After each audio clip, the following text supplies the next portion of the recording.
The new Mantis X10 firearms performance system has all the goodness of the original, plus holster draw analysis and recoil analysis. It's a fantastic upgrade and I recommend it highly. Hey guys, Brian Hill with the Complete Combatant, and this is your Mantis Dry Fire Mondays. Thanks for tuning in to Active Self Protection Extra. I'm going to give you 55 repetitions to keep your skills alive during this ammo shortage. Okay, and that's important. For me, ammo, and like the rest of you, it costs triple what it did last year. So that means I'm shooting about a third of what I was last year. I still have the same ammo budget. I've just cut my rounds down, and I'm saving the other ammo that I have for classes so people can come and take classes and I can keep teaching. That's really important to me. So that's my sacrifice. I've been refining my practice schedules in the morning so that they're more efficient. Imagine that, the efficiency guy. But what I really want is about 5 minutes to get me really connected with the gun and the things that I feel important for the armed citizen. All right, one of those is how I press the trigger. The other is my timing issues, from marrying the hands to getting the gun on target, seeing the sights, pressing the trigger effectively, and having some follow through. And then the last is draws. How quickly can I draw and get the gun into position and evaluate according to the size of the target, how quickly can I shoot at that. All right, so we need to be a safe gun handler, we need to be able to hit our target, but then we have to get efficient. So I'm going to go through this with you really quick. Most people don't understand practicing very well. If you reach out to me, I'll send you my deliberate practice book, which may help you a little bit with that. But it's mindful, it's not a book, it's just a little pamphlet, but I can send you a PDF. Mindful practice means that we're totally engaged in the now. Okay. So many of us have concentration problems. Almost all human beings are a cyclic rate of concentration. So every 10 to 20 seconds you lose concentration, you lose focus on what you're doing. And something gathers your attention, you know. And it's very hard for people watching videos because they become incredibly critical of whatever's going on around because it draws their attention away from what the message is. Same thing with your practice. You have to stay in the practice. You could do thousands of reps, but if you're not fully present, they don't do you any good. In fact, they could deteriorate your skill. A lot of times it'll change for some reason. So let's stay engaged in the now as we practice this. I need you to feel and do each thing as fully as you can. Hence the reason for 55 reps in 5 minutes.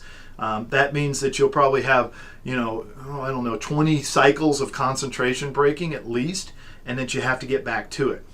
In weightlifting, people say, train to failure, but I don't think they understand what they mean.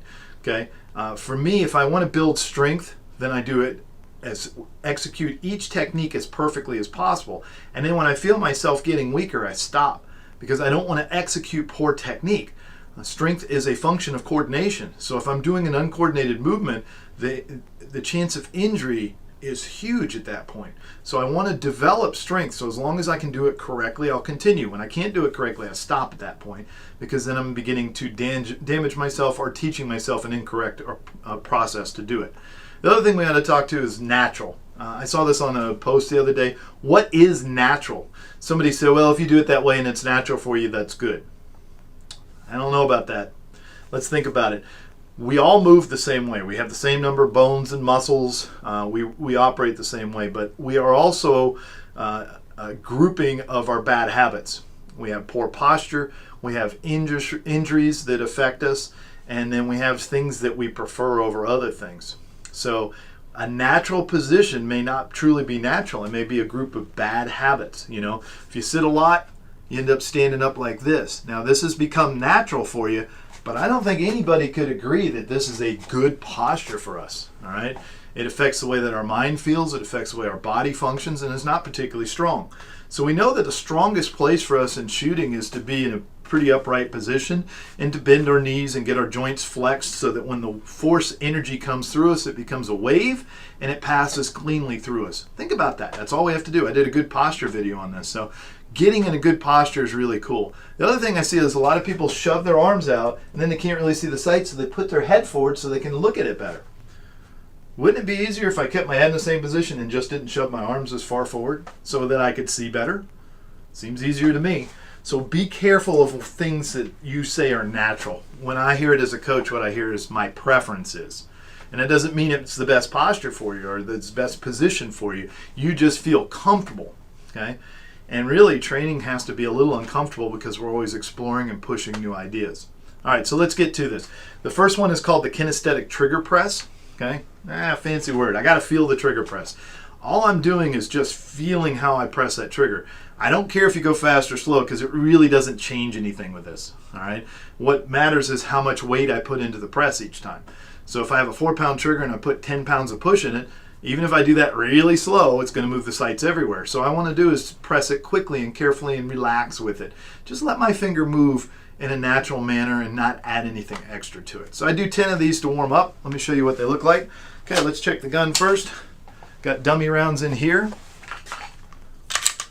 Got the empty gun in here. Rack it a couple times. Got the dummy rounds again. Put it in the gun. Now we're ready to practice. Okay? So what I'm going to do is I'm going to get everything in position here. I'm going to marry the hands here. It's facing the target. Okay? And I'm going to get it lined up. I'm going to get the best grip I can get, and I'm going to get my stance in a good posture, and I'm going to relax right here. Now all I want to do is feel how I'm pressing the trigger.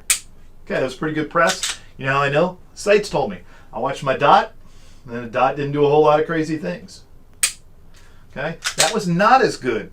I really looped my finger over to the left side of the edge of the trigger, so I saw the dot go to the right. So I'm going to correct that. That was a very good press. I'm starting to warm up.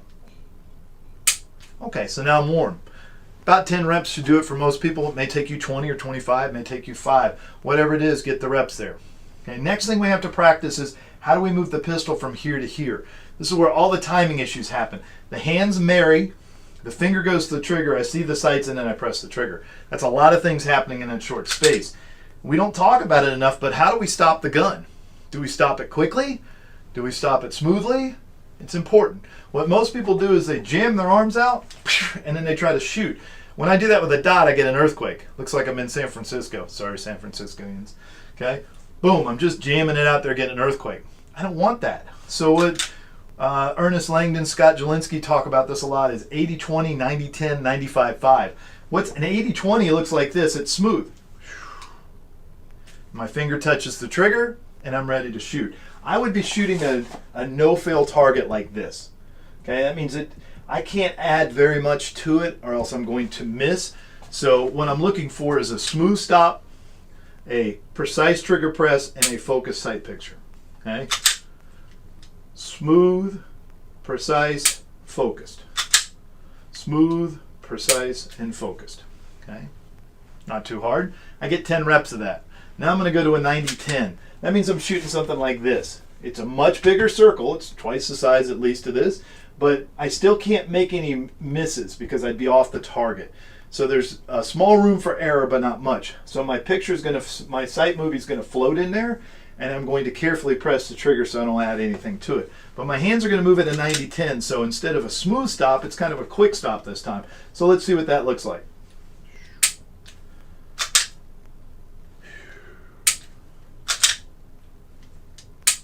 Okay, so it's a little quicker, but the dot tells me how fast I can move. I got a target over here so I can see that. Now the final one is I'm shooting this big joker right here. Okay, so it'll tolerate a lot of error. There's nothing in the way. It's not at a great distance.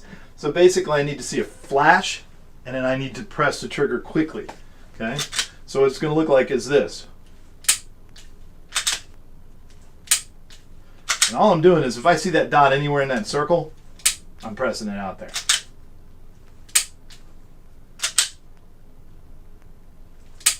That's it. So that's the 95-5 portion of that. So I'm going to a very sudden stop, but not an abrupt stop. Okay, there's a little coast at the end just so I don't shake the dot so hard. Then I'm going to go to draws. Okay, I'm going to do 5 of each draw. So I'll do an 80-20 draw, a 90-10 draw, and a 95-5 draw. I do 5 of each of these. Okay, and that gives me some practice on the speed. Remember, what's going to tell me how fast I can shoot? How big the target is.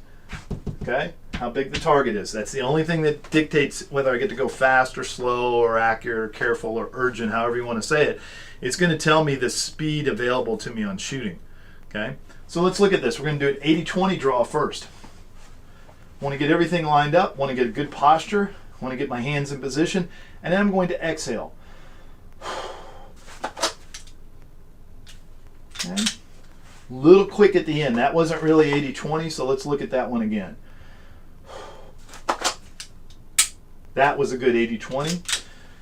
The hands to the gun never slow down. I want to get the gun as quickly and then I'm going to smooth right to the end. Okay, a little bit exaggerated, but I hope that shows up better on the camera for you. All right, I do 10 reps of those or 5 reps of those. Now I'm going to go 90-10, so I'm shooting something this size. Okay, so there's not a whole lot of room for error. Need to see a floating sight movie, and I need to press the trigger carefully, which is Tom Gibbons' words. So let's see what that looks like. So a little quicker than the last one. I actually had to make a correction there. What I've always decided is if I see exactly what I visualize to see, then I press the trigger. If I don't want to correct it, then I press the trigger. So that's how I make a good correction. Okay, so that was a good 90-10. This is my preferred speed anyway, which gives me pretty good consistency, but hurts me in some other areas. You got to get out of your preferences. All right, I could practice this one all day because this is the one that feels natural to me, but it doesn't mean it's natural. It's a preference. I like to do it, and frankly, sometimes the targets call for something more. So let's go 95-5. I'm just going to frame up the gun, get a flash sight picture, and I'm going to quickly press the trigger to the rear. That's it. This is a 95-5. So as I move,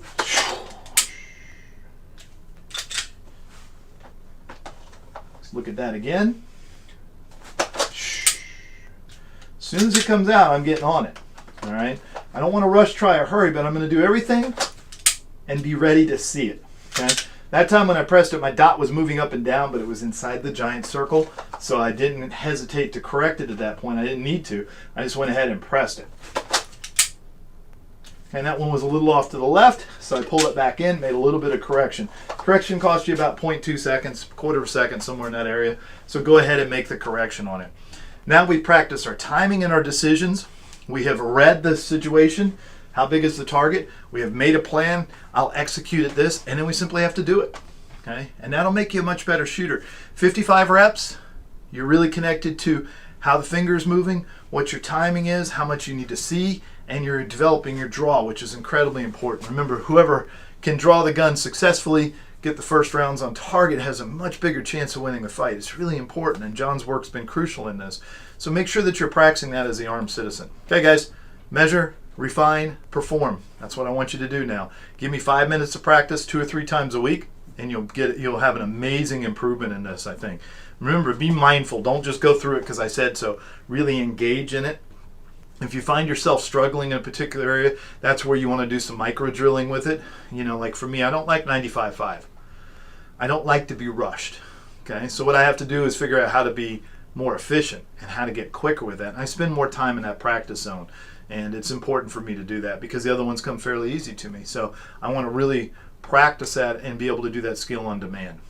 Okay, Mantis Dry Fire Monday. Make sure you subscribe. Hit the like button, leave a comment. We'll get back to you as soon as you can. I'm Brian Hill with Complete Combatant, and thanks for you working out today with me.